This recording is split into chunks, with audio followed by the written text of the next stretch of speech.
दुखियारी बूढ़ी माँ अपनी बहू को साथ ले राजा विक्रमादित्य के महल की तरफ चल पड़ती है। जब वे दोनों राजमहल के द्वार पर पहुंचे तो पहरेदार उन्हें रोक लेते हैं। तब बुढ़िया माई बोली, बेटा हम बहुत दुखियारे हैं और बड़ी आस लगाकर महाराज के पास आए हैं। हमारा उनसे मिलना बहुत जरूरी है। उन्हें कुछ देर वहाँ रुकने के लिए कहकर उनमें से एक सिपाही राजमहल के अंदर महाराज विक्रमादित्य के पास जाता है और उन्हें बताता है। राजा विक्रमादित्य बोले, उन्हें तुरंत सम्मान सहित यहाँ ले आओ। जब बुढ़िया और उसकी बहू दरबार में आए तो राजा विक्रमादित्य ने पूछा, कहो माई क्या तकलीफ है तुम्हें? तब बुढ़िया आंखों में अश्रु लिए अपने साथ बीती सारी घटना महाराज विक्रमादित्य को कह सुनाती है और कहती है, महाराज अब आप ही हमारी आखिरी उम्मीद हो, हमारी मदद कीजिए राजन। राजा विक्रमादित्य अपने राज्य में घटी इस दुखद घटना से बिल्कुल अनजान थे। बुढ़िया माँ के द्वारा जब उन्हें पता लगता है तो वो थोड़े चिंतित हो जाते हैं और कहते हैं, आप बिल्कुल भी चिंता मत कीजिए माई, आपके बेटे जहाँ कहीं भी होंगे मैं उन्हें खोजकर आप तक सही सलामत लाने की पूरी कोशिश करूंगा। राजा विक्रमादित्य का आश्वासन मिलने पर बुढ़िया माँ और उसकी बहू को कुछ राहत मिलती है।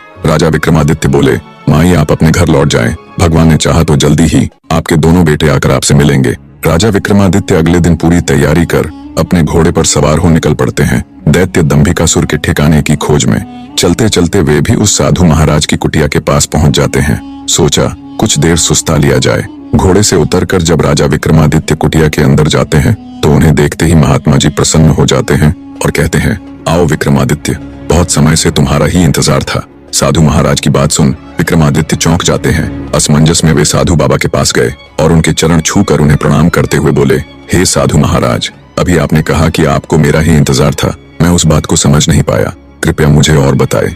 तब महात्मा जी ने राजा विक्रमादित्य को शुरू से लेकर अब तक का सारा वृतांत कह सुनाया और बोले, बेटा विक्रमादित्य, मैं एक लंबे अरसे से तुम्हारी ही प्रतीक्षा कर रहा था, क्योंकि तुम ही हो जो उस दुष्ट के सभी प्रश्नों के उत्तर देने के साथ साथ उसे मल युद्ध में भी हराने की क्षमता रखते हो।